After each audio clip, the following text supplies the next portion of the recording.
बिस्मिल्लाहिर्रहमानिर्रहीम। तो आज हमारा जो टॉपिक है that is about minimum spanning trees, और ये भी ग्राफ ही की एक एप्लीकेशन है। और ग्राफ डेटा स्ट्रक्चर जो है, कल हमने उसकी एक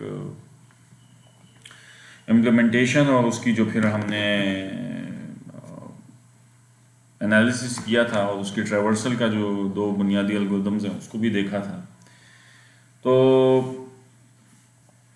बुनियादी जो टॉपिक का टाइटल है that is minimum spanning tree. तो पहले तो मिनिमम को हम छोड़ देते हैं, हम पहले समझते हैं कि मिनिमम से अलावा ये स्पैनिंग ट्री किसे कहते हैं, पहले ये समझेंगे। उसके बाद हम देखेंगे कि फिर मिनिमम किसे कहते हैं या मैक्सिमम स्पैनिंग ट्री किसे कहते हैं। ठीक है जी। और फिर एक ग्राफ जो हमें गिवन होगा, जो भी हम आगे देखते हैं, उस ग्राफ से, गिवन ग्राफ से कैसे एक spanning tree, minimum spanning tree निकाला जाता है। तो उस निकालने के लिए हमें जो दो एल्गोरिदम, पॉपुलर एल्गोरिदम, जो बुनियादी एल्गोरिदम्स हैं हमारे, वो हैं क्रूस्कॉल एल्गोरिदम एक है, उसको हम आज देखेंगे, और एक है प्रिम्स एल्गोरिदम। तो इन दोनों को हम देखेंगे और फिर इसका जो है ना एल्गोरिदम के बाद एक मिसाल, एग्जांपल देखेंगे, और फिर कोशिश करेंगे कि हम इसका मैथमेटिकल एनालिसिस करें कि इनका रनिंग टाइम क्या है। और फिर एंड में अगर वक्त हुआ तो हम इंशाल्लाह ये देखेंगे कि ये मिनिमम स्पैनिंग ट्री कितना पॉपुलर, कितनी जगहों पे ये इस्तेमाल होता है। Why we are studying this, because this is very usable algorithm in different areas of real life applications, medical science में, इंजीनियरिंग में, फिज़िक्स में, कंप्यूटर साइंस में, काफ़ी जगहों पे इसका इस्तेमाल है। तो वो that we will see at the end of this lecture. अच्छा जी, तो सबसे पहले अब क्वेश्चन वही कि व्हाट इज स्पैनिंग ट्री, यानी अगर मिनिमम निकालना है तो स्पैनिंग ट्री किसे कहते हैं। देखिए, स्पैनिंग ट्री हमने कहा कि it's a graph, spanning tree of a graph is a tree that contains all the vertices of the graph. ठीक है, वो सारे वर्टिसेस तो कंटेन करेगा ग्राफ के, लेकिन होगा वो ट्री। तो मिसाल के उसने एक नीचे दी हुई है कि मिसाल के तौर पे अगर ये एक आपके पास ग्राफ है, ठीक है ना, ये गिवन, ये एक ही चीज़ है, इसमें ज़रा इसको इमेज है चूंकि ये, तो ज़रा, तो अब इसका अगर एक ट्री मैं निकालना चाहूँ तो एक ट्री इसका ये बन सकता है, इस ग्राफ का एक ट्री ये बन सकता है। अब ये ग्राफ है, इस पे ट्री की डेफिनेशन नहीं मीट होती, लेकिन ये ट्री है क्योंकि इसमें n वर्टिसेस हैं और n-1 एजेस हैं, यानी कि 4 इसमें वर्टिसेस हैं और 3 इसमें आपको एजेस मिल रहे हैं। एक एज ये है, एक एज ये है, और एक एज आपका ये है। तो ये स्पैनिंग ट्री है, स्पैनिंग ट्री इसे कहते हैं। ठीक है ना जी, जिसमें ग्राफ के सारे वर्टिसेस तो मौजूद होंगे, लेकिन कोई एक एज आपने घटाया होगा कहीं से, जिसकी वजह से फिर वो एक ट्री बन जाता है, जिस पे ट्री की सारी डेफिनेशंस मीट हो जाती हैं। तो उसको कहता है कि that is a spanning tree. तो अब मिनिमम किसे कहते हैं वो भी अब आपको समझ आ जाएगा। इसी मिसाल को आगे लेके चलते हैं कि अगर यही ग्राफ जो मैंने आपको पीछे दिखाया है, तो अगर ये ग्राफ गिवन हो, तो जिसको आप नेटवर्क्स की ज़बान में मैश भी कहते हैं, तो इसके ये 16 पॉसिबल स्पैनिंग ट्रीज वो कहता है मैं बना सकता हूँ। मिसाल के तौर पे ये जो सबसे राइट मोस्ट टॉप है वो क्या है, ये वाला है। इसी तरह ये वाला जो इसने दिखाया हुआ है ये क्या है, ये वाला है। तो इस तरह से ये 16 स्पैनिंग ट्रीज इससे निकल सकते हैं, और इसमें कोई एक मिनिमम होगा। अब वो मिनिमम कैसे होगा कि आपके अगर ये वेटेड ग्राफ हुआ, वेटेड यानी एजेस के वेट्स भी हुए, तो हम देखेंगे ये कि इन 16 में से कौन सा वो ट्री जिसके तमाम एजेस के वेट्स को मैं जमा कर लूँ, मसलन इसका वेट 2 है और इसका 3 है और इसका 7 है, तो इसके सम से निकला क्या, 12। और मिसाल के तौर पे यहाँ पे 2 है, यहाँ पे 7 है, क्योंकि इधर भी आपका 7 है और इधर भी 2 है ना इधर, तो ज़्यादा ये एज इधर भी है, ये इधर भी है, लेकिन इस एज का वेट लेट से 1 है। तो अब इसका टोटल इस ट्री से निकला 10। तो अब ये वाली ट्री मेरे पास इस मुकाबले में मिनिमम स्पैनिंग ट्री है इसके मुकाबले में, इन दो में अगर मुकाबला हो, क्योंकि इससे वेट 12 निकल रहा है और इससे 12। तो अब इन 16 के 16 का मुकाबला करेंगे तो इसमें कोई एक मिनिमम निकलेगा, या शायद ये भी हो सकता है कि 2-3 एक वेट के निकल आए, तो बहरहाल उसमें कोई एक मुझे मिल जाए तो मेरे लिए काफ़ी है। तो उसको मैं कहूँगा कि वो इसमें क्या है, फिर मिनिमम स्पैनिंग ट्री है। लिहाजा तारीफ को अब अगर हम इनफॉर्मली इसको मिनिमम स्पैनिंग ट्री को कैसे डिफाइन करेंगे कि the minimum spanning tree problem is to find a tree T of a given graph G, जो हमें given होगा, that contains all the vertices of graph G but having the minimum total weight of the edges of graph G or all other such trees। यानी उस graph के graph से जितने भी possible trees तुम बना सकते हो सारे बना डालो। ट्रीज जो मैंने आप पीछे मिसाल में आपको दिखाया कि नहीं, इस ग्राफ से 16 पॉसिबल ट्रीज बनती हैं और उनके तमाम के जनाब तुम क्या करो, उनके तमाम एजेस के वेट्स का सम ले लो, तो जिस ट्री का के एजेस के वेट्स का सम सबसे कम निकलेगा तो that would be your MST, minimum spanning tree. ठीक है जी। और ये हमें फिर क्या फ़ायदे देता है ये तो हम बाद में देखेंगे, फिलहाल हमने अब इसका एक एल्गोरिथम स्टडी करना है, और वो एल्गोरिथम भी मैंने आपको बता दिया कि 2 बुनियादी एल्गोरिथम हमने देखने हैं, बड़े बुनियादी एल्गोरिथम्स हैं। जब ये एल्गोरिथम MST प्रॉब्लम बनाया गया तो ये बुनियादी एल्गोरिथम्स में से, और ये ना समझे कि सिर्फ ये 2 ही हैं, बाद में फिर लोगों ने और एल्गोरिथम्स भी इसके प्रपोज किए हैं और उनके अपने फिर एनालिसिस भी किए हैं, रनिंग टाइम्स भी डिफरेंट हैं। तो बहरहाल ये तो हम चूँकि इस कोर्स में इतना वक्त नहीं है हमारे पास कि हम एक ही प्रॉब्लम के सारे एल्गोरिथम स्टडी करना शुरू कर लें, तो हमने इस कोर्स को ब्रेथ में लेके चलना है। तो बुनियादी एल्गोरिथम्स तो हम हर चीज़ के कर लेंगे, तकरीबन जितने हम मेन चीज़ें हैं इस कोर्स की वो कवर करने की कोशिश करेंगे, और फिर बात आप पे छोड़ देंगे कि अगर आप में जितना दम में दम हो आपके तो आप जाएं और फिर आगे इन चीज़ों को मज़ीद एक्सप्लोर करें। अच्छा जी, तो आप कहते हैं कि वो कहता है कि सवाल उठता है कि फिर मैं कैसे ग्राफ से एक मिनिमम स्पैनिंग ट्री निकालूं। तो कहता है कि the one of the stupid way, एक बेवकूफ़ाना तरीका तो ये हो सकता है ना जो हमने अभी किया है, वो क्या कि is to list all the spanning trees.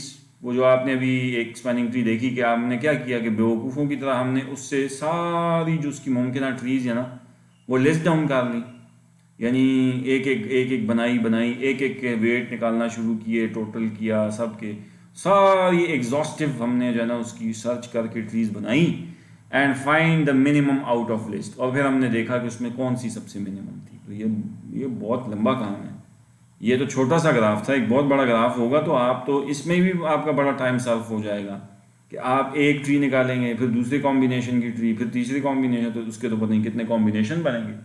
वो 4 नोड्स की ट्री थी, उसके 16 कॉम्बिनेशन थे, तो पता नहीं आपके तो 500 नोड्स की जो है ना ग्राफ हुआ तो पता नहीं उसके तो आप ट्रीज निकालते पागल हो जाएंगे, और उसमें कितना टाइम निकलेगा। अच्छा वो भी निकाल लेंगे, फिर उनके वेट्स के सम सबके करेंगे तो उनमें से फिर एक मिनिमम भी निकालना होगा। तो ये तो एक बहुत ही स्टूपिड तरीका है, वो कहता है।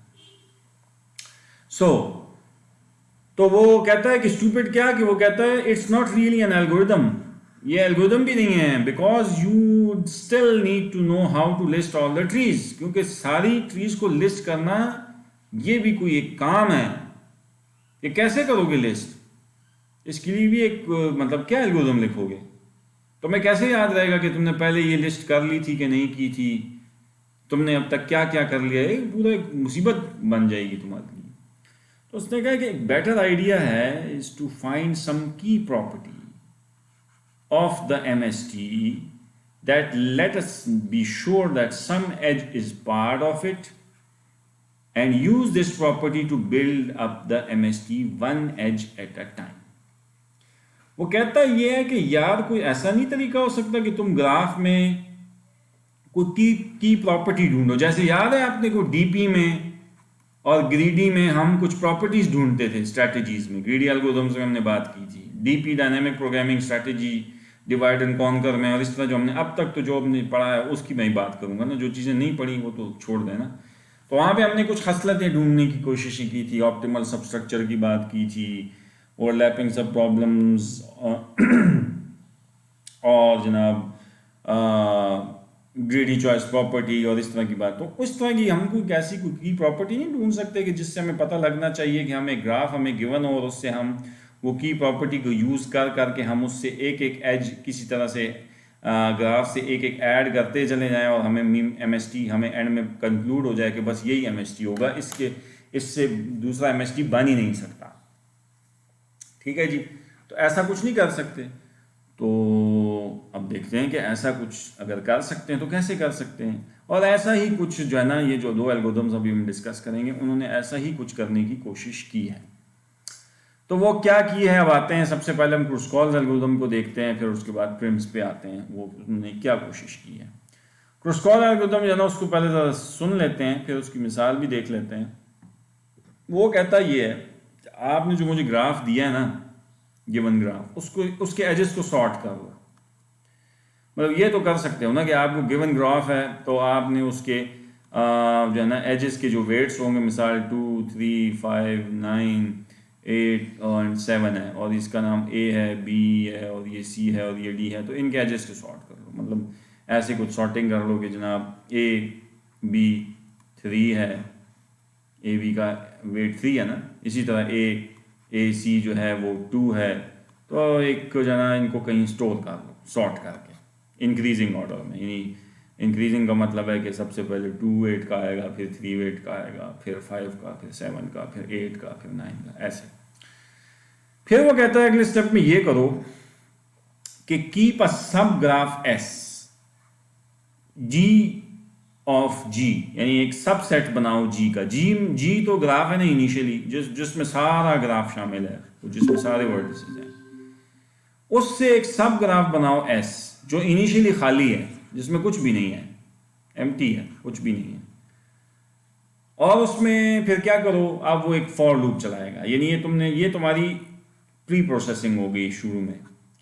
अब वो फॉर लूप है, वो ये स्टेटमेंट्स हैं, और आखिर में फिर रिटर्न करेंगे ये सब ग्राफ S जो है इसको रिटर्न करेंगे।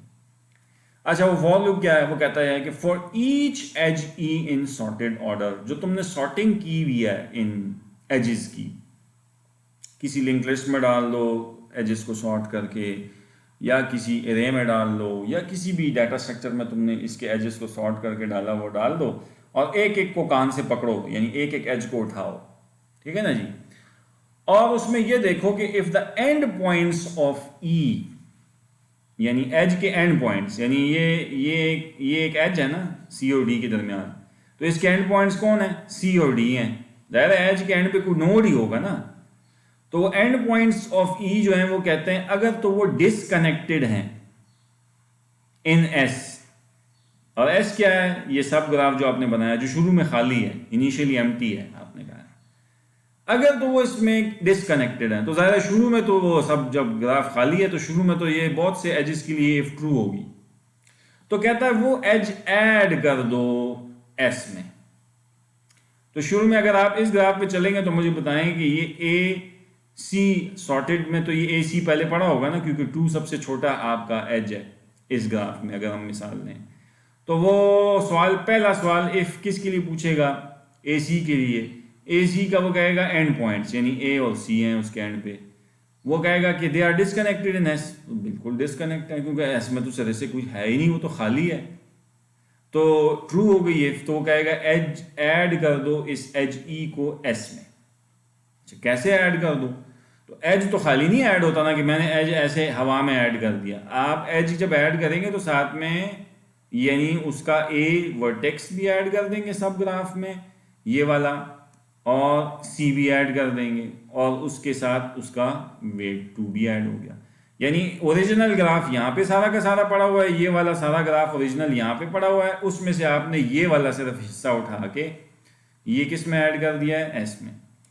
और फिर ये काम आपने सॉर्टेड एजेस पे जो आपने इन सब से सॉर्टिंग की हुई है इस पे बार बार सब पे करना है, और सब पे कर करके फॉर लूप चलानी है, और फाइनली जो इसमें जब जिसमें ये डिसकनेक्ट के बजाय कनेक्टेड मिलेगा तो उसमें ये इफ नहीं चलेगी, उन एजेस को ये ऐड नहीं करेगा, और लिहाजा फिर फाइनली जब आप लूप से बाहर निकलेंगे तो जो S रिटर्न करेंगे ना आप, तो वो MST होगी, मिनिमम स्पैनिंग ट्री होगा। अच्छा ठीक है, मुझे पता है ये इसमें कुछ बातें आपको मुझे बिल्कुल क्लियर नहीं होंगी। इसमें जो सब में जो है ना, इस एल्गोरिथम में सबसे जो ट्रिकी चीज़ है ना, वो ये इफ़ है, जो स्टूडेंट्स को आसानी से हजम नहीं होती। तो इसके लिए फिर अब मैं एक मिसाल में आगे लेके फिर चलता हूँ। अभी आपको मोटी मोटी बात समझ आ गई होगी। अब ये एल्गोरिथम मैंने यहाँ लिख दिया, फिर उसी तरह से रिपीट कर दिया है, और फॉलोइंग ग्राफ पे हम ये जो है ना अब इस एप पे अप्लाई करते हैं। ये गिवन ग्राफ है, इसमें ये वेट दिए हुए हैं कि जी फलाने बी और सी का वेट क्या है, ये है वगैरह वगैरह, ठीक है ना जी। और आपको मैं कहूँ कि जनाब मुझे इस ग्राफ से क्या निकाल के दो, MST मुझे यहाँ से निकाल के दो कि भाई मिनिमम स्पैनिंग ट्री इस ग्राफ का क्या होगा, ठीक है ना जी। और इस एल्गोरिथम को चलाओ, क्रूस्कॉल साहब ने जो प्रपोज किया। अच्छा, वो कहता है कि एल्गोरिथम ग्रीडी है।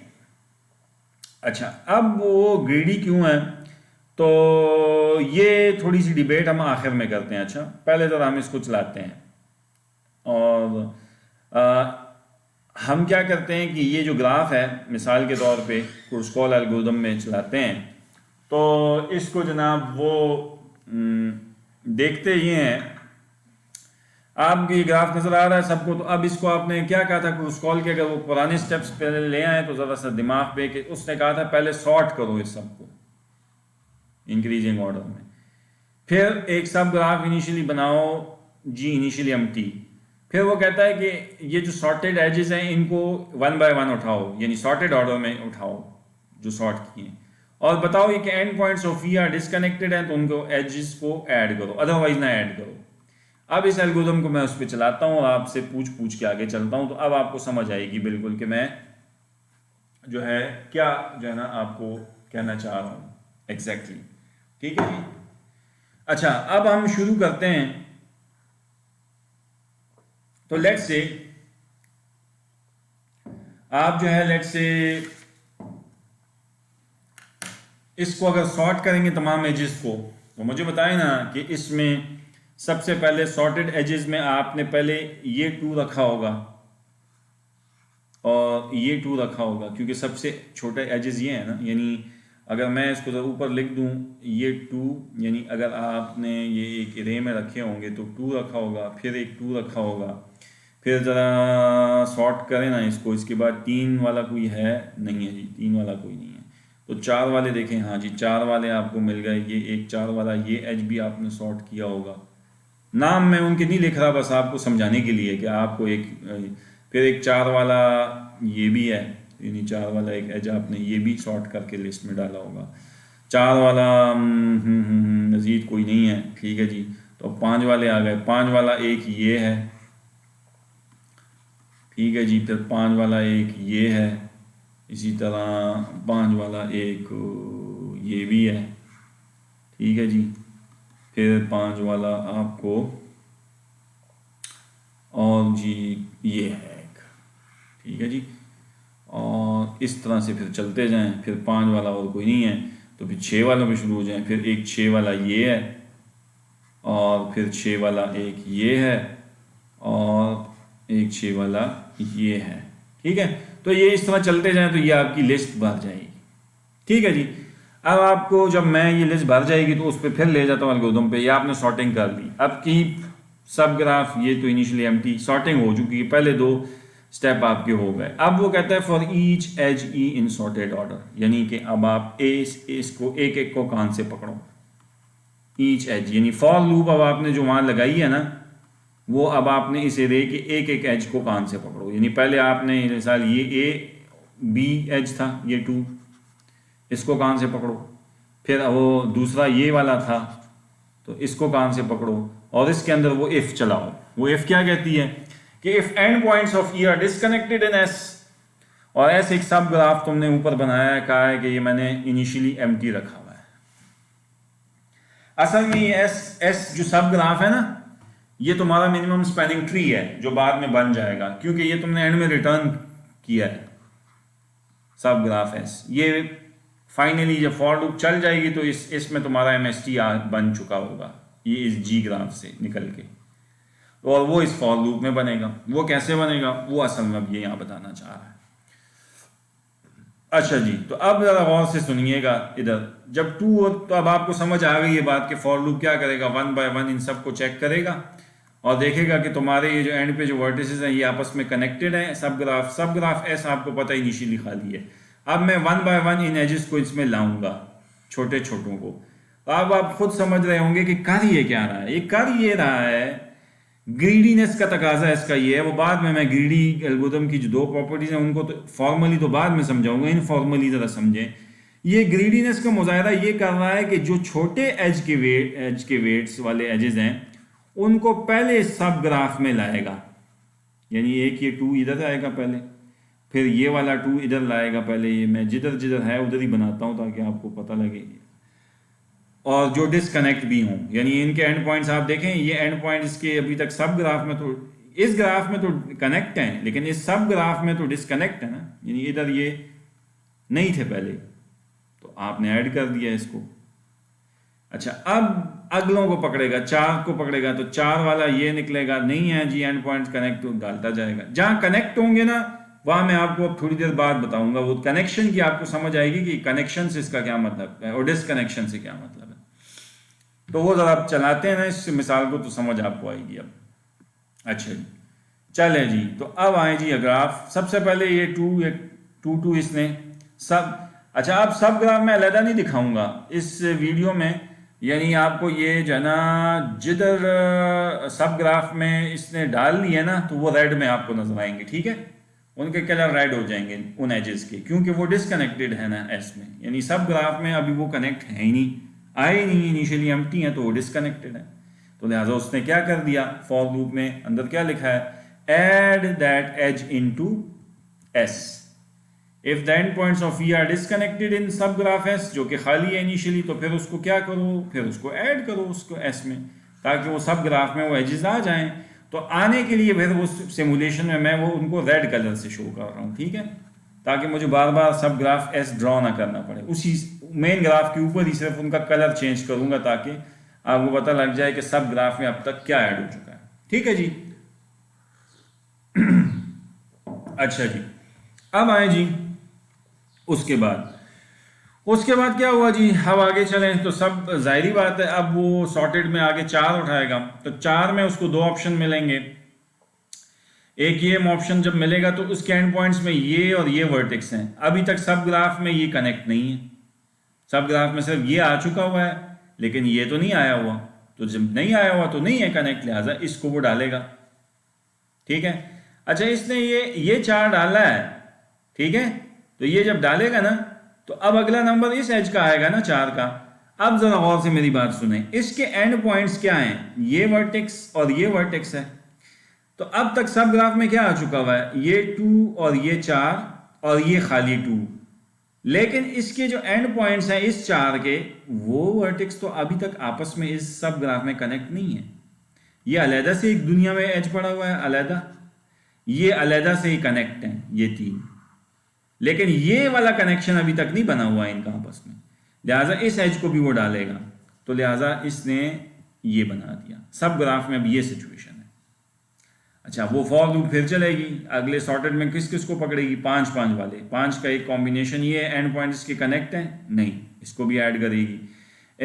ये 5 जी कनेक्ट है, नहीं, इसको भी ऐड करना चाहिए। ये कनेक्ट है, हाँ जी, नहीं, इसको भी ऐड करना चाहिए। और ये भी डिसकनेक्ट हैं तो इनको भी ऐड करना चाहिए। तो ये देखें, ये सारे 5 उसने ऐड कर दिए, ये भी आ गए। अब गौर से सुने मुझे, 5 के बाद 6 आएंगे। अब एक 6 वाला उम्मीदवार ये है, एक 6 वाला ये है, और एक 6 वाला ये है। अब इसमें ये वाला 6 जरा गौर से देखें, ये वाला ये ऐड नहीं होगा, क्यों? अब यहाँ ये वो जो है ना फॉल्स हो जाएगी, क्यों? इसके एंड पॉइंट जरा गौर से देखें, ये वाला वर्टेक्स है और ये वाला वर्टेक्स है, और they are connected in S. ये कैसे कनेक्ट हैं? ये रेड में देखें, ये इस पाथ के जरिए ऑलरेडी कनेक्ट हैं, क्योंकि ये इन दो एजेस के जरिए ये पहले से कनेक्ट हुआ है, सब ग्राफ में ये एजेस ऐड हुए हैं, लिहाजा ये वाला एज दोबारा ऐड करने की अब आप जहमत नहीं करेंगे, वो इफ फॉल्स हो जाएगी फॉर के अंदर, लिहाजा इस एज को तो वो नहीं लेगा। 6 सॉर्टेड है ना, वो आपने सॉर्टेड डाला हुआ है, तो 6 6 6 भी जब आएंगे तो ये वाला 6 जो होगा उसमें ये तो नहीं ऐड करेगा, लेकिन जब वो अगला 6 उठाएगा फॉर लूप में, तो वो लेट से अगर ये है तो देखेगा कि इसके दोनों एंड पॉइंट्स सब ग्राफ में ऐड तो हैं लेकिन कनेक्ट नहीं है, क्योंकि ये देखें ना, ये अलग से वहाँ है लेकिन ये फिर इस दुनिया के साथ नहीं अभी तक कनेक्ट, लिहाजा फिर वो इसको एज को डालेगा। और जब इस 6 का नंबर आएगा तो ये है, ये भी ये एज तो ये वर्टेक्स तो आया ही नहीं है और ये तो आया, लेकिन कनेक्शन का तो सवाल ही नहीं है, लिहाजा आप अब देखेंगे रेड मैं करूँगा इन 2 6 को तो कर दूंगा कि ये 6 नहीं होगा। ये देखें, ये ऐड हो गया, ये ऐड हो गया, लेकिन ये वाला ऐड नहीं हुआ। क्यों? क्योंकि इसके जो एंड पॉइंट्स थे ना, ये दोनों, ये ऑलरेडी डिसकनेक्टेड नहीं थे बल्कि कनेक्टेड थे इन एस सब ग्राफ में। और सब ग्राफ में कौन सी चीज़ें आ चुकी हैं जो रेड में आपको नजर आ रही हैं अभी तक स्क्रीन पे। अच्छा जी, अब नेक्स्ट सॉर्टेड में आप आए, तो अब आप मुझे बताएं, अब सॉर्टेड में एंड में जो ना कौन सी वैल्यूज, यानी सब तो प्रोसेस हो चुकी होंगी, अब एंड में कौन सी रह गई होंगी? 7 वाली होंगी कुछ जितनी भी होंगी, फिर 8 वाली भी इसमें होंगी, फिर कुछ 9 वाली भी हैं इसमें, और फिर कुछ 11 भी है और 12 भी है।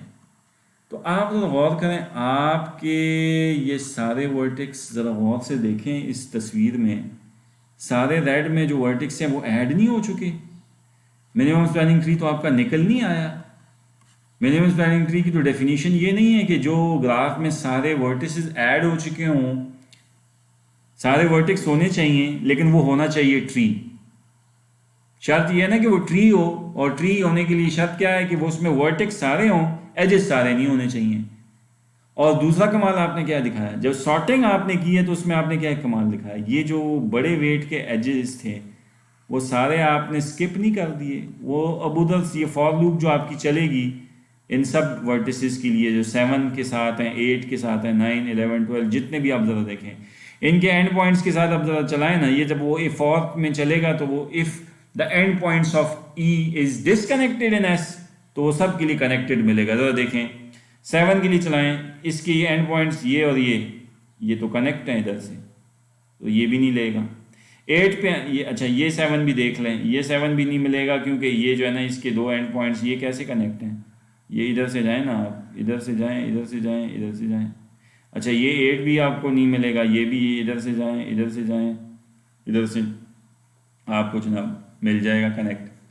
ठीक है ना जी। अच्छा अब ये जो आपके पास ये वाला 8 है ये भी नहीं मिलेगा। क्यों? क्योंकि इधर से जाएं, इधर से जाएं, इधर से जाएं, इधर से, ये एंड पॉइंट्स इसके कनेक्ट हैं, ये भी गया, ये 12 भी गया, 9 भी गया। तो आप मुझे बताएं ना, आप यही तो चाहते थे कि बड़े एज वाले जो वेट हैं वो निकल जाएं और छोटे एजेस के सम से आपको एक ट्री मिल जाए जिनके सम का वेट सबसे कम निकले। तो आपकी सॉर्टिंग ने कमाल दिखा दिया कि नहीं? आपने सबसे पहले छोटे एज के वेट प्रोसेस किए थे कि नहीं? 2 लिया था ये, फिर 4 लिया था ये दोनों, फिर 5 5 वाले लिए थे ये, फिर 6 वाले लिए थे, और देख रहे थे कि सारे वर्टेक्स पूरे हो गए कि नहीं। और जो ही आपके सारे वर्टेक्स पूरे हो गए तो यू स्टॉप्ड, और आपने मुझे कहा जी बेफिक्र हो जाए, एमएसटी मिल गई है, और मिल गई। ये उसमें से मैंने क्या निकाल दिया, ये सारे वाइट जो आपके हाईएस्ट यानी बड़ी बड़ी वैल्यूज वाले एजेस के जो है ना वो निकाल दें, तो पीछे जो सब ग्राफ रह गया है जिसमें आपने एक एक एज और वर्टेक्स डालते गए हैं, ये आपका सब ग्राफ है जो आपने फाइनली उस लूप में रिटर्न किया। जो आपकी आखिरी रिटर्न स्टेटमेंट थी ना कि रिटर्न एस, तो वो एस ये है बेसिकली सारा सब ग्राफ जो कि उस सारे इनिशियल ग्राफ से निकला है। यानी ये जो रिटर्न एस हुआ है ना, ये इस फॉर लूप जो आपने जो चले हैं ना, तो इससे ये रिटर्न किया है, और जो कि एमएसटी आपका बेसिकली उसने ऑटोमेटिकली निकाला है। तो जनाब ये था जनाब आपका क्रूज-कॉल्स एल्गोरिदम, जिसने जनाब आपका बड़ा सिंपल तरीके से एक सॉर्टिंग की है और आपका जनाब उसने वो निकाल दिया एमएसटी। अब आते हैं कि जनाब ये इसने एक पीछे जो बात की फॉर्मूली अब देखते हैं कि ग्रीडी एल्गोरिथम इसने इसको क्यों कहा है, क्योंकि जब ग्रीडी एल्गोरिथम ये इसको कहेगा ना तो मेरे तो कान खड़े हो जाएंगे। कान क्यों खड़े होंगे? क्योंकि मैं तो सोचूंगा ये कि आप मुझे वो दो बातें बताएं, इसमें बातें दो क्या बताएं कि आया इसमें ऑप्टिमल सबस्ट्रक्चर है, और दूसरी ये कि ग्रीडी चॉइस प्रॉपर्टी इसमें एग्जिस्ट करती है कि नहीं। तो वो पढ़ लेते हैं ये क्या कहता है। This algorithm known as greedy algorithm because it chooses at each step the cheapest edge to add to S. ठीक है, and you should be very careful when trying to use greedy algorithms to solve other problems since it usually doesn't work. ये हमने पढ़ा था ना greedy algorithms में, knapsack में हमने पढ़ा था कि जनाब 0-1 नैपसैक में ग्रीडी लगाया ना तो बेड़ा गर्क हो जाएगा तुम्हारा, फ्रैक्शनल में चल जाएगा। वो फिर दस्तरखान की मिसाल और वो घर जाने की मिसालें, वो सारी आप फिर वो वीडियोस देख लें, आपको समझ आ जाएंगी बातें, रिकॉल कर लें अपने माइंड्स में। तो for example if you want to find the shortest path from A to B, it might be a bad idea to keep taking the shortest edges. शुरू में ही आपने शॉर्टेस्ट लेके चलना शुरू कर दिया ना तो बाद में शायद ऐसे शहर पहुंच जाएं कि जिससे फिर आपके शहर तक सबसे बड़े वेट का है जो, फिर क्या करोगे? तो शॉर्टेस्ट पाथ याद करें, वो मैंने आपको डीपी से करवाया था। अच्छा, इसका ये मतलब नहीं है कि डीपी से कराया था तो ग्रीडी एग्जिस्ट नहीं करता। ग्रीडी इंशाल्लाह हम पढ़ेंगे, ठीक है। एक एल्गोरिथम हमारा आगे आ रहा है, बड़ा पॉपुलर एल्गोरिथम है, नेटवर्क्स में बहुत यूज होता है, डाइजेस्टास एल्गोरिथम। तो इंशाल्लाह उसको हम देखेंगे, वो फिर आपका इंशाल्लाह ग्रीडी से उसको हम सॉल्व करेंगे।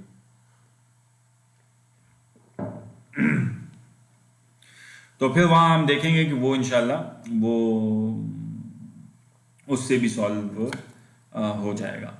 अच्छा जी, सो ये कहता है कि so the greedy idea only works in Kruskal's algorithm. ये याद रखेंगे क्रुस्कॉल में काम करता है। वजह ये कि आपने प्री प्रोसेसिंग करके आपने जो सॉर्टिंग की है ना एजेस की, तो सॉर्टिंग में आपका ग्रीडीनेस काम कर गई। क्यों? क्योंकि ग्रीडीनेस आप क्या रहा है, आप शुरू में कौन से जो है ना वो लेते हैं, छोटा एज का वेट पहले प्रोसेस करते हैं ना, तो जाहिर है आपके सब ग्राफ में पहले कौन सा एज आके लगेगा, छोटे एज का वेट, छोटा जो एज का जो वेट का जो एज है वो लगेगा। तो जाहिर ही बात है वो एंड में जो आपके जो वही वाले वर्टेक्स पहले लगेंगे और एजेस लगेंगे जिनके सम से टोटल सम आप निकालेंगे तो वो सबसे चीप निकलेगा।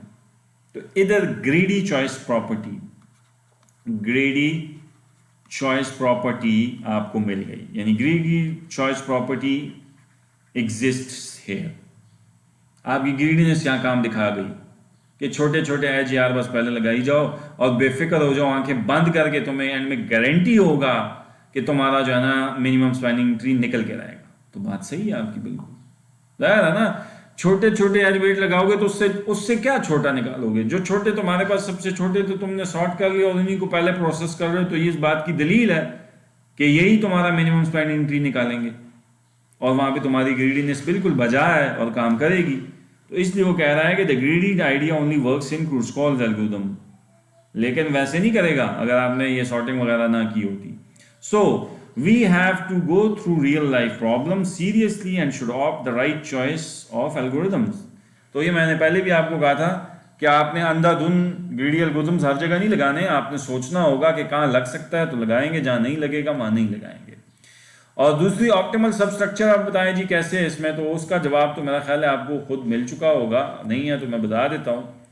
ये जो पहली डायग्राम है इसमें मुझे बताएं, ये मिसाल एक ग्राफ है, तो इसके कितने स्पैनिंग ट्री मुमकिन थे? 16। अभी आपने खुद मुझे बताया कि इसके 16 स्पैनिंग ट्रीज मुमकिन है, ये निकाले हैं आपने। मुझे बताएं इनमें से कोई एक मिनिमम स्पैनिंग ट्री होगा ना, एमएसटी होगा, कुछ सारे तो नहीं होंगे ना। मसलन अगर मैं इसके वेट्स निकाल दूं, इसका वेट 3 है, इसका 2 है, इसका 7 है, इसका 5 है, इसका 4 है और इसका 9 है, तो मुझे बताया ना कि इससे एक ही कोई मिनिमम स्पैनिंग ट्री निकलेगा। तो इसका मतलब है कि इसके एक से ज्यादा सोल्यूशन है ना, 16 सोल्यूशन आपने मुझे निकाले हैं। स्पैनिंग ट्रीज तो 16 है ना, लेकिन है तो एक बीच में ऑप्टिमल सबसे, जिसको आपने मिनिमम स्पैनिंग ट्री कहा है। इट मीन्स कि मिनिमम स्पैनिंग ट्री प्रॉब्लम में ऑप्टिमलिटी का तस्वर है। You can have lots of spanning trees of a graph, but the most optimal is the one which is having the least, और जिसको आपने स्पेशल फिर नाम भी दिया है, वो क्या, मिनिमम स्पैनिंग ट्री का। तो ये ऑप्टिमलिटी का तस्वर जो है, और ये तस्वर आपका जो है ना सब ग्राफ यानी सब लेवल पे भी चलेगा, सब स्ट्रक्चर है। मतलब ये कि अगर आपका एक पेचीदा सा ग्राफ है, तो अगर आपने उसका जो है ना ख्वारी यहाँ तक कर ली हुई है, मिसाल एक बहुत जो है ना इस तरह से एक जो है ना, और आप एक कट लगा दें ग्राफ पे और इस हिस्से पर आपने एमएसटी की मेहनत कर ली हुई है, तो ये आपको असिस्ट करेगा फिर इस हिस्से पे निकालने के लिए भी। एक कट ड्रॉ करके आप इसका निकाल लें तो उसको अपेंड कर सकते हैं आप इसके साथ, फिर वो आसान सी बात है। जहाँ जहाँ पुल आपने जोड़ा है इसके साथ, वो उसके साथ आप फिर उन कॉम्बिनेशन के साथ जो है ना इसका एमएसटी निकाल के कॉम्बिनेशन से देख लें कि इससे किसके साथ फिर एमएसटी बनेगा, तो ओवरऑल फिर पूरे दोनों ग्राफ्स का मिला के एमएसटी बन जाएगा। तो मीन्स टू से कि ऑप्टिमल सब स्ट्रक्चर भी यहाँ है और ग्रीडी चॉइस प्रॉपर्टी भी आपको यहाँ मिल गई। तो बहरहाल ये तो था इसका जो है ना क्रूज-कॉल का एल्गोरिथम। अब आ जाए जी इसके एनालिसिस पे। एनालिसिस जो है वो इसका हम करने से पहले एक बात करते हैं, वो कहते हैं कि since this is a graph, तो ग्राफ में मैंने आपको कहा था कि ग्राफ में ट्री में क्या हम कहते हैं कि अगर हमारे पास वी वर्टिसेस हैं तो एजेस कितने होंगे, v-1 है ना। ये हमने कहा है कि मसलन ये ट्री है ना, तो अगर इसमें 3 वर्टिसेस हैं तो एजेस 2 हैं, ठीक है ना जी। तो v वर्टिसेस हैं तो v-1 एजेस होंगे। लेकिन अगर मैंने इसको ग्राफ बनाना है तो कम अज कम अगर v वर्टिसेस हैं तो v एजेस होंगे, यानी फिर इसमें 3 वर्टिसेस बनाने के लिए मुझे एक एज डालना पड़ा। तो अब ये ट्री नहीं रहा, अब ये ग्राफ बन गया। और ज्यादा हो सकते हैं एजेस, मतलब आपके ग्राफ में शायद वर्टिसेस 3 ही हों लेकिन एजेस ज्यादा भी हो सकते हैं। यहां से आप एक एज और डाल लें, इसका एज इसके साथ एक और ऐसे डाल लें। तो इसलिए वो कहता है कि since this is a graph तो edges can be greater than or equal to v-1, ये हम एज्यूम कर सकते हैं। यानी एजेस जो है ना वो हर हाल में आपकी जो है ना वो वर्टिसेस से v-1 से या बराबर या ग्रेटर हो। अगर वो बराबर होंगे ना एजेस इक्वल होंगे v-1 के, ठीक है ना जी, तो वो फिर एक ट्री वाली शक्ल हो जाएगी ना, बिल्कुल, क्योंकि एजेस आपके जो है ना कम हो गए वर्टिसेस, तो वो तो फिर special kind of a form हो गई ट्री। लेकिन अगर वो ग्रेटर है इससे, और कितने ग्रेटर हैं, तो फिर वो ग्राफ ही होगा। तो ग्राफ के लिए हम ये एजम्पशन ले सकते हैं। तो जब ये करते हैं तो इसका मतलब है आपको ये याद होगा कि ई मेरा हमेशा ग्रेटर ही होता है या बराबर होता है v-1 से, या v से कह लें। तो सॉर्टिंग आप असल में v की तो नहीं कर रहे हैं, आप तो एजेस की कर रहे हैं, जो आपने अभी ऊपर एल्गोरिथम मुझे कहा है पहली लाइन में। और वो कितना टाइम लेगा एजेस को सॉर्ट करने में, ई लॉग ऑफ ई। जितने भी हमने कंपैरिजन बेस्ड एल्गोरिथम अभी पीछे पढ़ के आए हैं, उनके एनालिसिस करके आए हैं। तो यानी पीछे जो आपका एल्गोरिथम है उसको एक नज़र फिर देखाते हैं कि इसमें जो पहली लाइन है आपकी, वो जो है ना टाइम कितना लेगी। जब आप ग्राफ को सॉर्ट करेंगे तो एजेस को सॉर्ट करना है ना आपने, तो आपका theta of E log of E time लेगा। और फिर ये तो चले इनिशियलाइजेशन होगी।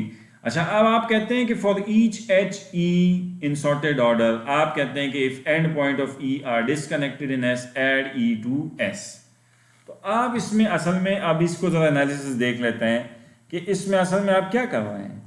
आप वहां वो कहता ये है कि फॉर लूप में आप परफॉर्म्स ऑर्डर ई फाइंड कर रहे हैं। ऑर्डर ई जितने एजेस हैं पूरे ग्राफ में, उतने आप एजेस के लिए क्या देंगे ना। मतलब मैंने आपको कहा ना कि आपने वो जो एरे में डाले हुए सॉर्टेड करके, तो उन सब के लिए फॉर लूप चलेगी ना। और आप उसमें कितने काम करेंगे, ऑर्डर वी यूनियंस करेंगे। यूनियन का क्या मतलब होता है कि आपने सब ग्राफ में क्या डालना होता है, एक एक वर्टेक्स, मैक्सिमम कितने वर्टेक्स आप सब ग्राफ में लाएंगे। मतलब एस वी यूनियन, जब आपके पूरे वर्टेक्स सब ग्राफ में आ गए तो आप यू विल स्टॉप देयर, आप रुक जाएंगे ना। तो आपने टोटल ऑर्डर ई जो है ना परफॉर्म्स फाइंड की, यानी वो एरे में जब आपने फॉर लूप में प्रोसेसिंग की वो कितनी की, ऑर्डर ई की, समझ आ रही है। और वी आपने यूनियंस की हैं उसके अंदर, किस में, सब ग्राफ के अंदर। तो अब अगर आप गौर करें तो आपके पास जो है ना टोटल रनिंग टाइम अगर मैं निकालूँ ना, तो एफ ऑफ यानी अगर मैं कहूँ कि v कॉमा ई, यानी क्योंकि इसमें दो वेरिएबल्स हैं एक वर्टिसेस हैं, तो आपका e log ऑफ ई तो सॉर्टिंग का टाइम है, और जो फॉर लूप में जो आपने सॉर्टिंग करनी है इस पे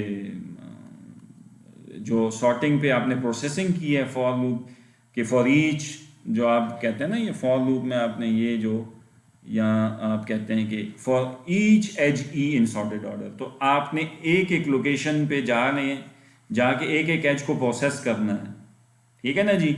और फिर आपने ऐड ई टू एस करना है, तो कब एज को ऐड करना है, यानी आप मैक्सिमम सब ग्राफ में कितने वर्टिसेस लाएंगे या कितने एजेस लाएंगे, जितने वर्टिसेस होंगे ना, क्योंकि आपने तो एंड में ट्री मुझे देना है इससे, ये सब ग्राफ तो बेसिकली ट्री होगा, और उसमें कितने वर्टिसेस आएंगे वी, इससे ज़्यादा तो आ ही नहीं सकते, क्योंकि आपने तो ट्री में वी वर्टिस मुझे देने हैं। तो कितनी यूनियंस होंगी इसमें, यूनियन तो समझते हैं ना सेट में, यूनियन कर लेते हैं तो उसमें उतने ही आइटम्स आएंगे जितने से साथ यूनियन आप करेंगे, तो वी यूनियंस होंगे। इनिशियली खाली है, एम्प्टी सेट के साथ आप जब वी आइटम्स का यूनियन करेंगे तो ज़ाहिर है वो वी हो जाएगा। तो अब जब इसको हम सबको प्रोसेस करने के बाद कहेंगे कि F of V comma E is equal to E log E जमा या ऑर्डर ऑफ ई भी लिख सकते हैं, ई जमा ऑर्डर ऑफ वी। तो अब इसमें मुझे बताएं डोमिनेट कौन सी टर्म कर रही है, डोमिनेट तो इसमें ये चीज़ कर रही है, यानी देखें ना इधर तो ई लॉग ऑफ ई मल्टीप्लाई हो रहा है लॉग ऑफ ई के साथ, और यहाँ ई सिंपल है और यहाँ भी वी है। अब वी खाली भी जो है ना वो ई लॉग ऑफ ई से छोटा है, डोमिनेटिंग टर्म आपकी ये है, ठीक है ना जी। क्यों? क्योंकि आप खुद कह चुके हैं ऊपर कि ई हमेशा हमारा जो है ना वो ग्रेटर ही होगा वी से, तो आप कभी भी ये नहीं एज्यूम दिल में कर सकते कि शायद ये वी बहुत बड़ा हो ई के मुकाबले में, नहीं, ई हमेशा हमारा बड़ा ही होता है, एजेस हमारी ज़्यादा होती हैं ग्राफ में वी के मुकाबले में, ठीक है ना जी। तो अब अगर आप गौर करें तो इसमें वो कहता ये है कि thus the time dominated by sorting, इसमें जो टोटल टाइम हमारा डोमिनेट कर रहा है ना आपका एक्चुअली, वो किसका टाइम डोमिनेट कर रहा है, वो तो सारा सॉर्टिंग का टाइम डोमिनेट कर रहा है इसमें। ऑर्डर ई फाइंड्स जमा ऑर्डर वी यूनियंस जो सब ग्राफ में हुई हैं वो तो मैटर नहीं कर रही, उनके अलग-अलग टाइम जमा हम कर लें तो ये वाला टाइम को वो हो जाए ना, वो नहीं एक्चुअल कॉम्प्लेक्सिटी जब करते हैं तो हम तो वो तो सारा सॉर्टिंग का टाइम हमारा उसकी कॉम्प्लेक्सिटी ज़्यादा निकल रही है, तो डोमिनेट वो टाइम कर रहा है, लिहाजा टोटल जो हमारा टाइम निकलेगा फाइनली क्रूज कॉल का वो क्या होगा, theta of E log of E. और चूंकि हमारे पास जो है ना हम जो है ना कह सकते हैं कि ये ई लॉग ऑफ वी भी हम लिख सकते हैं अगर हम कहें कि if graph is sparse graph उसे कहते हैं कि graph with only few edges, तो अगर फ्यू एजेस होंगे तो उस सूरत में आपके फिर जनाब वो ऑलमोस्ट उसमें ई और ई वी फिर बराबर होगा, ठीक है ना। जब आप कहते हैं ना कि ग्राफ हैविंग फ्यू एजेस, तो ये तो ट्री है ना इस हालत में क्योंकि इसमें एजेस, लेकिन जब इसको आप ग्राफ बनाएंगे तो ये वो ऐसा ग्राफ है विद वेरी फ्यू एजेस, बिल्कुल वी और ई बराबर हो गए हैं। क्यों? क्योंकि ये अगर आप इसको ये ग्राफ बनाएंगे तो ये फ्यू एजेस वाला नहीं है, ये इसमें फिर एजेस ज़्यादा हो गए, ये मैश बन गया है। लेकिन अगर ये इसको आप ये दो एजेस मैंने अब जब ये नहीं बनाया और ये भी ना बनाऊं, खाली जो है ना इसको ये रखूं, तो ये विद फ्यू एजेस है, और विद फ्यू एजेस में फिर हमेशा ई और वी बराबर होता है। जब ई और वी बराबर होता है तो फिर आपकी मर्जी, आप वी और ई को एक दूसरे से रिप्लेस भी कर रहे हैं तो कोई फ़र्क तो नहीं पड़ना।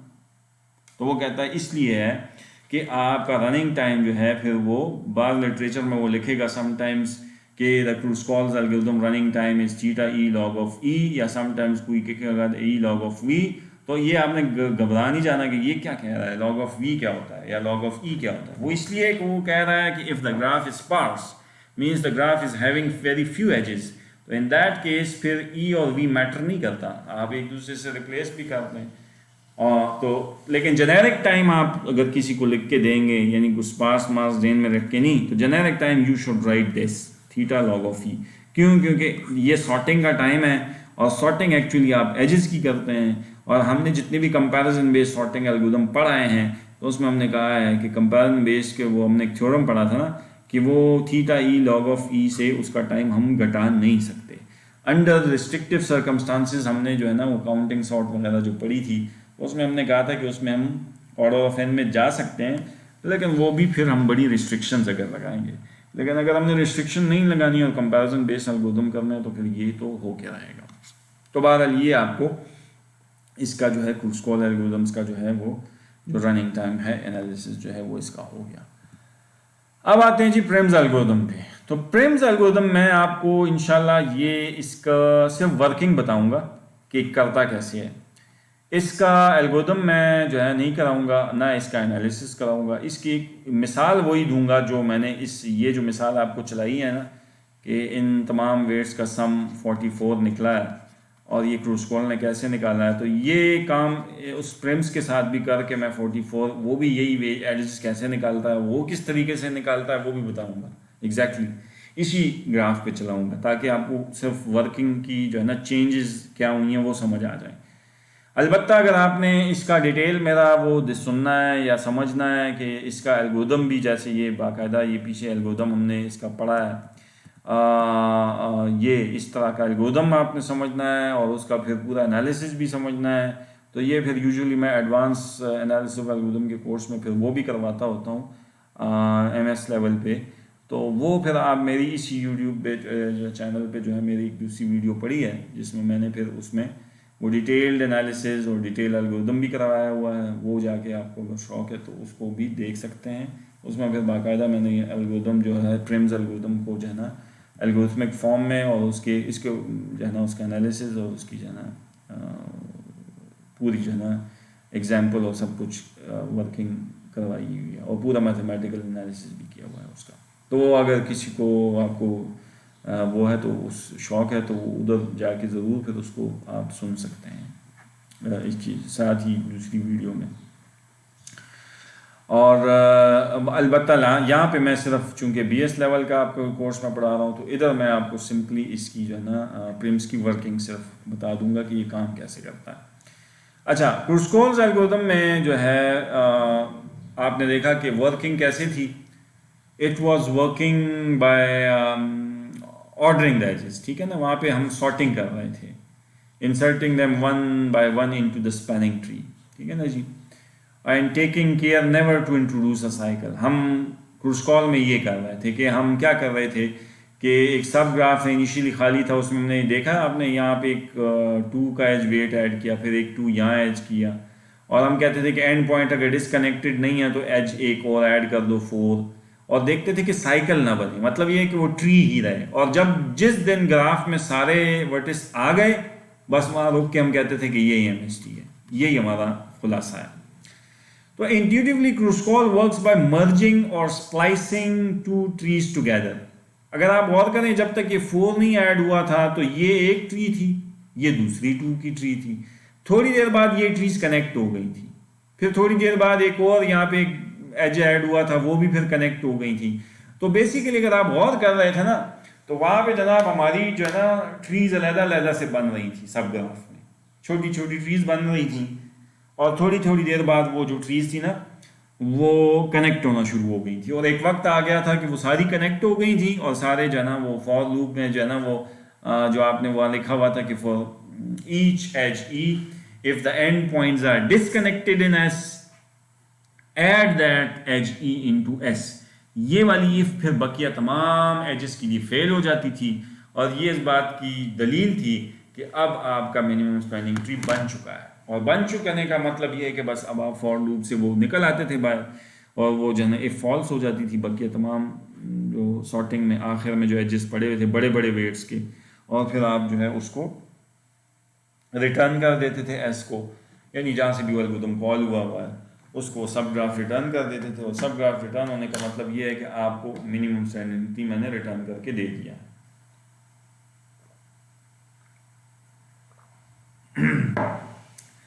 अच्छा, अब वो नीचे लिखता है कि इन कंट्रास्ट प्रिम्स एल्गोरिथम जो है वो जो है ना बिल्ड करता है MST by adding leaves one at a time to the current tree. अच्छा, we start with the root vertex R। अच्छा, यहां पे वो कहता है कि वो एजेस में जो कुछ सॉर्टिंग नहीं करेगा, वो आप एक उसको एक स्टार्टिंग वर्टेक्स दे देंगे कोई सा भी। क्यों? क्योंकि आप इस पे तो बिलीव करते हैं ना कि आपने एमएसटी जब बनाना होगा तो एक वर्टेक्स, सारे वर्टेक्स उसमें आएंगे ना, आएंगे तो सारे वर्टेक्स ना। झगड़ा तो ये है कि एज कौन सा आएगा कि नहीं। एज आप वो वाला डालेंगे जो कि सबसे लाइट वेट होगा, असल तो मसला ये है ना। तो वो कहता है कि आपने सबसे जो लाइट वेट है जो एज है उसको देखना है, लेकिन आपने वर्टेक्स तो इसका मतलब आप किसी भी वर्टेक्स से शुरू कर लें। तो लिहाजा कहता है एक रूट वर्टेक्स आर कोई भी प्रपोज कर लें, it can be any vertex and at any time the subset of edges A forms a single tree. अच्छा, इन क्रुस्कॉल वो कहता है इट फॉर्म्ड अ फॉरेस्ट। हाँ, अब क्रुस्कॉल में क्या था? क्रुस्कॉल में आप कहते ये थे कि वहां पे जनाब एक फॉरेस्ट बनता था। कैसे फॉरेस्ट बनता था? वो फॉरेस्ट है ना, जंगल कहते हैं ना उर्दू में उसको हम कहते हैं। जंगल कैसे बनता आबाद होता है? जंगल कुदरती तरीके से आबाद होता है। ये फॉरेस्ट का डाटा स्ट्रक्चर, अगर आपने डाटा स्ट्रक्चर के कोर्स में पढ़ा हो, फॉरेस्ट ये होता है ना कि वहाँ पे जंगल कैसे बनता है। जंगल जो है ना, एक यहाँ दरख्त होता है, एक यहाँ दरख्त होता है, एक यहाँ दरख्त होता है, फिर कुछ दरख्त यहाँ होते हैं, तो उसको कोई जंगल नहीं कहता। लेकिन ये दरख्त के बच्चे जो है ना साथ साथ इधर उगते हैं, उसके बच्चे इधर कुछ अरसे बाद उगते हैं, इसके इधर उगते हैं, फिर इन दरख्तों के इधर बच्चे उगते हैं, इसके इधर कुछ बूटे उगते हैं, फिर इधर उगते हैं, फिर ये कुछ वक्त बाद ये भी बड़े हो जाते हैं, इनके भी पत्ते और टहनियाँ बड़ी हो जाती हैं, फिर इनके ऊपर जाके इस दरख्त की टहनियाँ और पत्ते एक दूसरे में घुल मिल जाती हैं, फिर इसकी इस तरह। तो एक वक्त आता है इस सब को बंदे लोग कहते हैं ये जंगल है, ये फॉरेस्ट है। तो मुझे बताइए कि क्रुस्कॉल ऐसे ही चल रहा था ना, उसने जो सब ग्राफ बनाया था वो ऐसे ही बनाया था ना।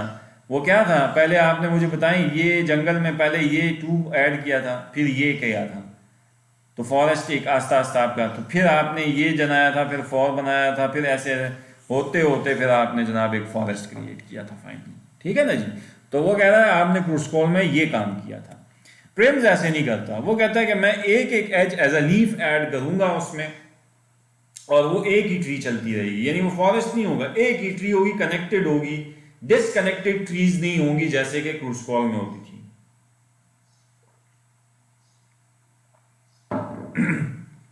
अच्छा जी, so we look at to add a single vertex as a leaf to the tree. अब कैसे वो देखते हैं। अच्छा, ग्राफ मैंने वही रखा है ताकि आपको फर्क समझ आए कि क्या है। अच्छा, रूट वर्टेक्स अब हमने कहा था कुछ भी ले सकते हैं, कहीं से दिल करे आपका, यहाँ से भी शुरू कर सकते हैं, यहाँ से भी, क्योंकि आना तो हर वर्टेक्स में है सब ग्राफ में, तो यहाँ से भी, यहाँ से लेट्स से हम यहाँ से शुरू करते हैं। तो लेट्स से यहाँ से शुरू किया, स्टार्ट लें। अब जाहिर बात है ये चलेगा क्या इसके स्टार्ट में। अब इसको तो डिस्कवरी कोई नहीं पता ना ग्राफ में, ये तो ट्रेवर्स करेगा ना ग्राफ को। तो अब तक इसकी इमीडिएट ग्राफ का जो हमने लास्ट लेक्चर आपने पढ़ा है उसकी इम्प्लीमेंटेशन आपको पता है, adjacency matrix, adjacency list representation, traversal भी पढ़ चुके हैं हम लास्ट लेक्चर में, एनालिसिस भी कर चुके हैं। तो अब एडजेसेंसी के मुताबिक इसको ये पता है कि मेरी एडजेसेंसी में एक ये वर्टेक्स पड़ा है, एक ये पड़ा है और एक ये है, और इसकी वेट 4 है, इसका 5 है, इसका 2 है। तो मुझे बताए ना, अगर उसने MST निकालना है तो अभी ट्री में कौन सा वर्टेक्स ऐड हुआ है? फिलहाल स्टार्ट, ये वाला स्टार्ट का वर्टेक्स ऐड है ना, ट्री में एक नोड है। इसने, मैंने आपको कहा है ना, इसने क्या कहा है, मैं एक एक लीफ ऐड करूंगा, एक एक adding leaves one at a time. तो इसने सबसे पहला लीफ, ये स्टार्टिंग वर्टेक्स रूट भी है इस ट्री का जो ये मिनिमम स्पैनिंग ट्री बनाने जा रहा है, और ये लीफ भी है। देखिए ना, जब आप ट्री में डाटा स्ट्रक्चर हमने पढ़ा था, जब एक नोड ऐड होता है तो ये हुआ अव्वल हुआ आखिर हो, इसी को आप रूट भी कहते हैं, और यही आपका अगर कोई कहे तो ये लीफ भी है। ज़ाहिर है लीफ की डेफिनेशन पे भी ये पूरा होता है। लीफ किसे कहते हैं? Having no child. इसके दोनों लेफ्ट राइट नल पॉइंटर्स हैं कि नहीं? तो अब ये स्टार्ट नोड आपका क्या है, ये आपका लीफ है, तो 1 लीफ एट अ टाइम। तो स्टार्ट आपने लीफ ऐड किया। अच्छा, जब एक लीफ ऐड कर लिया, अब उसने आगे क्या कहा है कि आपने इस लीफ के एडजेसेंसी देखी तो उसमें नया लीफ कौन सा ऐड करेंगे। जो जाहिर बात है आप MST निकाल रहे हैं ना, तो MST का तकाजा, ग्रीडीनेस भी यही कहती है कि आप सबसे कम वाला जो एज वाला है वो लीफ ऐड करेंगे। वो कौन सा है? वो ये है ना। तो इसने आपने सबसे पहले किसको ऐड करना है? इसको। तो अब देखें जी ये क्या करता है, ये इसने ये ऐड किया। तो अब आपके सब ग्राफ में ये आ गया। लेकिन अब मुझे आप बताएं ज़रा साथ साथ, आपकी एडजेसेंसी में ये डिस्कवरी हो चुकी हुई है इसके वक्त जब आपने इसको डाला था, ये भी डिस्कवरी एज की हो चुकी हुई है, यानी इस 4 की, 5 की और 2 की। अब जब ये डिस्क आ चुका है तो अब क्या मजीद डिस्कवरियां हो गई, 6 की भी हो गई है, इसकी भी और 7 की भी। यानी अब आपके पास मजीद क्या ऑप्शन है? तो अब मजीद आपके पास ये ऑप्शन आ गए। अच्छा, ये 4, ये 5, ये 6 और ये 7। यानी चूंकि अब आपकी ट्री में ये 2 आ चुके हैं, MST आपका अब आप इतना बन चुका है, ये रेड में जो नजर आ रहा है। और अब आपके पास मजीद इन अगले वर्टिसेस जाने में 4 वर्टिसेस पे आप इन दोनों से जा सकते हैं ना। वो कौन से 4 हैं? एक ये वाला है, एक ये है, एक ये है। तो अब आप मुझे बताएं किस में जाएंगे? सबसे कम ग्रीडीनेस का तकाजा है कि 4 एज वाला वेट लेंगे ना। तो वो कौन सा है? वो टॉप पे वो जो 4 है। अब आपको समझ आ रही है कि 1 लीफ एट अ टाइम, इसमें एक लीफ इस ट्री में ऐड होगा तो वो वाला ऐड हो जाएगा। तो देखें वो उसने ऐड कर दिया। अब मेरे पास ऑप्शन और खुल गए। अब मेरे पास जनाब ये भी एक ऑप्शन है, ये भी है, ये भी है, क्योंकि ये इसकी एडजेसेंसी और इसकी एडजेसेंसी और अब वो भी मेरी एडजेसेंसी में। अब मेरे पास ये भी ऑप्शन है, ये भी है, ये भी है, ये भी है। तो अब कौन है छोटा? 4। अब 1 लीफ आप ऐड करें, कौन सा ऐड करेंगे? ये वाला। हाँ जी, अब बताएं। अब आपको मेरा ख्याल है वर्किंग समझ आ गई है। तो अब आप जनाब चलेंगे तो ये वाला लीफ एक ऐड होगा, सबसे छोटा ये। चलते जाएं। अब छोटा सबसे कौन सा उम्मीदवार है जो सबसे जो कनेक्ट हुए हैं इन सबसे? तो ये ऊपर 5। अगला जी जो सबसे छोटा बनता है तो ये अगला 5 ये वाला गालिबन बनता है, ये वाला। तो ये वाला भी बनता है, ये वाला, और वो भी बनता है, वो भी बन गया जी। अगला ये वाला 6 भी बनता है जो आपको नया लीफ ऐड करवाएगा, और ये वाला 6 भी ऐड करवाएगा। तो ये दोनों बन गए। और अब सबसे कम ये वाला 5 आपको ऐड करवाएगा इस नए नोड पे। और अब आपका ये मिनिमम स्पैनिंग ट्री पूरा हो गया। एक लीफ आपने हर ट्री में नया नया लीफ ऐड किया है, और ये इससे भी रिजल्ट वही 44 है। अब अगर आपने इसकी वर्किंग पर समझने की कोशिश करनी है तो जाएं आप फिर मेरी वो वाली वीडियो देखें, उसमें आपको डिटेल एल्गोरिथम भी मिल जाएगा। इसके बैक एंड पे बाय द वे हम प्रायोरिटी क्यू यूज़ करते हैं, और प्रायोरिटी क्यू के बैक एंड पे हीप है, तो हीप का एनालिसिस हम कर चुके हैं। तो बाद वो सारी डिटेल्स फिर आपको, अगर आपको इंटरेस्ट है इसमें ज़रा ज़्यादा समझने का कि प्रेम्स कैसे काम करता है, तो उधर आप उसको जाके मेरे उस वीडियो लेक्चर को सुन सकते हैं। ठीक है जी। तो बाद ये भी बिल्कुल उसी तरह प्रेम्स क्रूस्कॉल्स की तरह ही एक एल्गोरिथम है, और ये भी उसी तरह चल के इसने भी जनाब उसको सॉल्व करके वही मिनिमम स्पैनिंग ट्री का टोटल वेट निकाला जितना क्रूस्कॉल ने निकाला था। ठीक है जी। तो दोनों ने सेम वेट निकाला है आपके पास। अब हमारा सवाल एक रहा है कि वाई स्पैनिंग ट्री, जो मैंने शुरू के लेक्चर में कहा कि भाई हम क्यों करें इस्तेमाल, हमें ज़रूरत क्या पड़ी है इसकी कि ग्राफ से हम स्पैनिंग ट्री निकालें। तो अब वो कहता है standard application is a problem like a network. Phone network के डिज़ाइन में हमें मसला है कि आपका एक बिजनेस है, वो कहता है विद सेवरल ऑफिसेज हैं, और you want to lease phone lines to connect them up with each other, and the phone company charges different amounts of money to connect different pairs of cities. So you want a set of lines that connects all your offices with a minimum total cost. So it should be a spanning tree, since if a network isn't a tree, you can always remove some edges and save money. लेकिन ना जब graph में मिसाल आपका ये इस तरह का ग्राफ है, ये एजेस हैं, तारें आप इस तरह बिछा सकते हैं एक दफ्तर में फ़ोन लाइंस की, तो भाई आप वो कहते हैं इसके बगैर आप जना मिनिमम स्पैनिंग ट्री निकालें, आप इसको ऐसे भी एक तार बिछा सकते हैं, मतलब ये कि एक तार यहाँ पे एक कम कर लें, और ये इस तरह भी सारा फ़ोन नेटवर्क कनेक्ट हो सकता है, तो काफ़ी सेविंग आप कर सकते हैं। तो इस तरह की एप्लीकेशंस में भी वो कहता है आपको स्पैनिंग ट्री हेल्प आउट कर सकता है। तो उसमें आप जो है ना ये एज के वेट को लेंथ ऑफ द तार, यानी वायर की जो लेंथ है वो आप एज्यूम कर लें, ये वेट का मतलब ये है। तो ज़ाहिर है जब total minimum cost of MST निकलेगी तो उससे वो length, total minimum length of the size of the wire निकल आएगा। तो बस आपको अंदाज़ा हो जाएगा कि मिनिमम कितनी लेंथ ऑफ वायर के साथ आप ये फ़ोन नेटवर्क इस्टेब्लिश कर सकते हैं किसी बिल्डिंग में, और आप इंजॉय करें जो है ना लोकल नेटवर्क जो फ़ोन का है वो इस्टेब्लिश। जैसे हमारी यूनिवर्सिटी में भी आपको पता है ऑफिस में जनाब हमारा वो लोकल नेटवर्क है फ़ोन का तो चलता है। तो ज़ाहिर है वो बेसिकली अगर उसका कोई MST का एल्गोरिथम उस पर लगाएगा, उसको हर ऑफिस को ग्राफ का एक नोड समझ ले और उस पर MST का एल्गोरिथम लगाएगा तो ज़ाहिर है केबल काफ़ी कम खर्च होगी। लेकिन अगर वो ब्लाइंडली उसको तारें बिछाएगा तो ज़ाहिर है वो बहुत बड़ा खर्चा करेगा, वो फजूल में जना वो एक कॉस्ट बढ़ जाएगी। A less obvious application is that the minimum spanning tree can be used for approximately solve the traveling salesman problem. अच्छा जी, ये एक ट्रैवलिंग सेलमैन प्रॉब्लम TSP, ये हमारा एक टिपिकल प्योर कंप्यूटर साइंस का एक प्रॉब्लम है, और ये इंशाल्लाह हमारा आखिरी जो लेक्चर होगा ना कॉम्प्लेक्सिटी थ्योरी का, उस पर हम शायद डिटेल में थोड़ा सा लेके जाएंगे। ट्रैवलिंग सेलमैन प्रॉब्लम है, ये एक सेलमैन का प्रॉब्लम है जिसने पूरे मुल्क में, हमारी मिसाल नोकिया है ना, नोकिया वालों की एक मिसाल के तौर पे हर मुल्क में सेल्स ऑफिसेज हैं और एक सेल्समैन है उनका, उसने पूरी दुनिया में मिसाल एक सफ़र करना है और उसने कोई मिसाल एक नया सेट उनका निकला है और उसकी डेमोन्स्ट्रेशन देनी है अपने स्टाफ को। हर सेल्स ऑफिस में उसने जाके एक दफ़ा विज़िट करना है। तो अब वो सारे जो दुनिया में जो ऑफिसेज हैं वो एक नोड्स हैं और हर और दूसरे ऑफिस के अगले ऑफिस के साथ जो रास्ता है वो एक एज है। अब वो एक बड़ा सा पेचीदा सा ग्राफ है।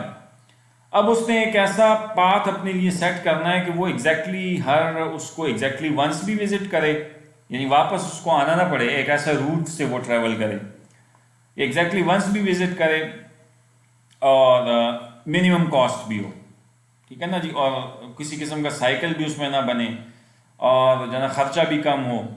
तो अब वो ये एक जो है ना it's an NP complete problem, हम आगे जाके इसको डिस्कस करेंगे। इसका जो है ना एफिशिएंट सोल्यूशन एग्जिस्ट नहीं करता। इसके फिर लोगों ने अप्रॉक्सीमेट सोल्यूशंस दिए हैं, किस मुख्तलिफ टेक्निक से सॉल्व किया है। तो वो कहता है लेस ऑब्वियस, यानी कि यानी इसकी जो है ना TSP का एक अप्रॉक्सीमेट सोल्यूशन बंदा दे सकता है कि आप उसका चूँकि वो ग्राफ होगा, जब आप TSP का उसको पिक्टोरियल रिप्रेजेंटेशन देंगे तो एक ग्राफ का प्रॉब्लम बन जाएगा और उसका जब आप प्रॉब्लम को सॉल्व करने बैठेंगे तो उसका एफिशिएंट सोल्यूशन तो है नहीं। तो फिर उसके लोगों ने जो अप्रॉक्सीमेट सोल्यूशन जो प्रपोज किए मुख्तलिफ, तो उनमें से एक जो लेस ऑब्वियस एप्लीकेशन है वो क्या है कि वो लोगों ने उसको MST के ज़रिए से भी सॉल्व करने की कोशिश की है, जो कि नेचुरली एफिशिएंट सोल्यूशन तो नहीं है, लेकिन बट समहाउ कुछ ना कुछ वो जो है इस मसले के लिए हेल्प आउट करता है। और ये बिल्कुल ऐसे ही है कि आप चेस्ट स्पेशलिस्ट के पास जाते हैं और आपके जो है ना एक ऐसा मसला डिस्कवर होता है आपके चेस्ट के जो है ना लेट्स से एक्सरे में या CT स्कैन वगैरह में, कि वो उसकी एग्जैक्ट दवा ना हो उसके पास चेस्ट के, तो अब वो क्या करेगा, वो आपको एक अप्रॉक्सीमेट सोल्यूशन यानी एक ऐसी दवा लिख के देगा जो उसके आसपास जो मरज़ है उसके का सोल्यूशन होता है। तो आपको कहेगा कि ये आप खाएं और ये आपको कुछ ना कुछ अफाका देगा, यानी ये आपके मरज़ का एक्जैक्ट सोल्यूशन तो नहीं है, लेकिन ये कि बहरहाल आपको कुछ हद तक अफाका होगा इससे। तो बहरहाल ये उस किस्म की बात है। तो बहरहाल ये इंशाल्लाह देखेंगे जब हम थोड़ी सी जो ना आखिरी 2-3 लेक्चर्स हम इस पे लेंगे तो वहाँ पे थोड़ी सी बात को इसको क्लियर हो जाएगी। इस तरह connect all the computers in computer science building using least amount of cable, ये भी बात हो गई। फिर एक बात वो कहता है कि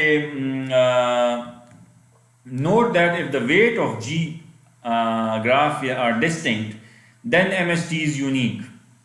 तो ये तो बात क्लियर है कि वो कहता है कि अगर आपका ग्राफ है मिसाल के तौर पे ये, और उसके जनाब यानी ये 3 है, ये 7 है, ये 5 है, ये 4 है और ये 6 है और ये वाला एज है 8, तो ज़ाहिर है अब ये इसके सारे एज के वेट्स यूनिक है ना, तो इसका MST भी यूनिक निकलेगा। ज़ाहिर है इसके आपने अभी देखा ना वहाँ 16 MST से निकलेंगे, 16 स्पैनिंग ट्रीज निकलेंगे जो हमने देखे हैं। तो चूंकि इसके एज के वेट सब यूनिक हैं तो इसका जो MST होगा वो भी यूनिक ही होगा। लेकिन अगर ये एज वेट्स रिपीट हो जाते हैं, मसलन यहाँ 3 है और ये भी 8 होता और लेट्स से ये 6 भी 8 होता, तो अब मे बी कि आपके जो इसका मिनिमम स्पैनिंग ट्री निकले वो एक ना निकले, क्योंकि 2-3 ट्रीज ऐसी निकल सकती हैं जो कि जिनके एजेस के टोटल एजेस का जो सम आप लें तो वो सेम निकले। तो ज़ाहिरी बात है, तो स्ट्रेट फॉरवर्ड सी बात है कि अगर आपके जो है ना तमाम यूनिक वेट्स होंगे एजेस के, तो फिर आपका MST भी उससे यूनिक ही निकलेगा। एप्लीकेशन क्या है अब इसकी, तो ये वो वाली बात है कि इसको आप पढ़ें, एंजॉय करें कि MST central communication problem with diverse application, designing physical networks, telephone, electrical, hydraulic, TV cable, computer, road वगैरह में इस्तेमाल होता है। इस तरह क्लस्टर एनालिसिस में हम देखते हैं, delete long edges leaves connected components एक प्रॉब्लम, उसमें हम करते हैं इसको। Finding clusters of quasars and Seyfert galaxies, इसी तरह analysing fungal spore special patterns, इस तरह approximate solution to NP hard problems, ये अभी मैंने जो डिस्कस किया कि metric travelling sales problem, TSP, Steiner tree. इसी तरह फिर कुछ इनडायरेक्ट एप्लीकेशन जिसमें मेडिकल में ये बहुत यूज होता है, जैसे describing arrangement of nuclei in skin cells for cancer research, इसमें इसका बहुत इस्तेमाल है, तो वहाँ पे भी जनाब लोग इसका MST एल्गोरिथम यूज करते हैं। इसी तरह learning selling features for real time face verification, एक फेस रिकग्निशन होती है, एक फेस वेरिफिकेशन होती है। रिकग्निशन और चीज़ है, वेरीफाई करना कि वही बंदा है कि नहीं, तो उसमें भी इसका इस्तेमाल है। अच्छा जी, modelling locality of particle interactions in turbulent fluid flow, ये फ्लूइड फ्लो ये जो है ना फिजिक्स में मैथमेटिक्स में फ्लो है ना, ये पूरा एक इसका एक इसमें पूरी एक रिसर्च होती है, वहाँ पे भी MST के एल्गोरिथम्स जो है ना काम आता है। इसी तरह रिड्यूसिंग डेटा स्टोरेज इन सीक्वेंसिंग अमीनो एसिड्स इन प्रोटीन। तो अगर आप गौर करें, ये तो कुछ एप्लीकेशंस है ना जो एक स्लाइड में मैंने वैसी just for the sake of मतलब इसमें ज़्यादा कुछ बातें तो हमें समझ नहीं भी आएंगी एग्जैक्टली क्योंकि हमारी फील्ड से मुतालिक नहीं है, लेकिन यह है कि एक आइडिया में बिल्ड हो जाए कि ये चीज़ें जो हम पढ़ रहे हैं तो ज़रूरी नहीं है कि ये सिर्फ कंप्यूटर साइंस में इस्तेमाल होंगी तो हम इसको पढ़ेंगे। ये कल कला को हमें कोई एप्लीकेशन बनाने को दी जाएगी तो वहाँ पे भी इसका इस्तेमाल आएगा और वहाँ पे भी हमें इसको इस्तेमाल करना पड़ेगा और होंगी। तो वो एप्लीकेशन जब हम बनाएंगे तो वो हमें कहेगा कि मुझे एक ऐसी चीज़ चाहिए, तो आपको जहन में फ़ोन क्लिक होगा कि अच्छा ठीक है भाई, आपके इस काम के लिए हमने भी एक चीज़ पढ़ी हुई है, उसको हम अपनी ज़बान में MST कहते हैं, मिनिमम स्पैनिंग ट्री। मतलब यह है कि आपके इस प्रॉब्लम को मैं फॉर्मुलेट करूँगा ग्राफ में और फिर इसका मैं एक MST एल्गोरिथम लिखाऊंगा तो आपका ये मसला काफ़ी हद तक सॉल्व हो जाएगा, ठीक है ना। नेचुरली जब आपके पास क्लाइंट आता है ना तो अपनी रिक्वायरमेंट्स लेके आता है, तो वो आप उसकी रिक्वायरमेंट्स का जो है ना, ये वैसे आपने सॉफ्टवेयर इंजीनियरिंग जो आप आगे इंशाल्लाह पढ़ेंगे भी, तो वो वैसे नहीं पढ़ाई जाती है, आपको इसलिए पढ़ाई जाती है उसमें सॉफ्टवेयर एनालिस्ट बैठता है, फिर डिज़ाइनर होता है, फिर जनाब उसका कोडर होता है, फिर उसका टेस्टर होता है, क्वालिटी एश्योरेंस वाले होते हैं, हर एक का अपना काम होता है, तो वो उसको फिर उसके हिसाब से देखते हैं चीज़ों को। इनफॉर्मल है ना, सबसे पहले जो है ना वो क्लाइंट तो अपनी जो है ना अंग्रेजी में ला के फिक्र लिख देता है, उसको क्या पता होता है कि इस एक फिक्र के पीछे तो पूरी मुसीबत मैं क्रिएट कर रहा हूँ, यानी डिज़ाइनर के एनालिस्ट के पॉइंट ऑफ व्यू से और इवन सम टाइम प्रोग्रामर्स के पॉइंट ऑफ व्यू से। तो यानी उसको बड़ी मुसीबत बनेगी डिज़ाइन बनाते वक्त ये एक मेरे इस एक फिक्रे को अचीव करने के लिए। तो ये कुछ चीज़ें होती हैं कि जब हमें थोड़ा सा हमें फील हो जाता है कि अच्छा ये चीज़ें यहाँ पे ये जो है ना अप्लाइड है, ठीक है ना जी। तो ये अप्लाइड साइड थोड़ा फिर हमारा बन जाता है कि किधर हमारी ये चीज़ें जो है ना अप्लाई हो सकती हैं। तो बात कैफ ये दो बेसिक एल्गोरिथम्स जो है ना, मैंने कहा कि आपको मिनिमम स्पैनिंग ट्री ग्राफ ही की समझे कि एक एप्लीकेशन थी जो मैंने आपके सामने रखी है कि मैंने कहा आपको समझ आ जाए। तो अब अगर आपके कोई क्वेश्चंस होंगे तो मैं इंशाल्लाह उसको एंटरटेन करूँगा, तो अदरवाइज़ तो फिर वक्त भी ख़त्म हो गया है, तो फिर हम इस लेक्चर को यहाँ रोक लेते हैं।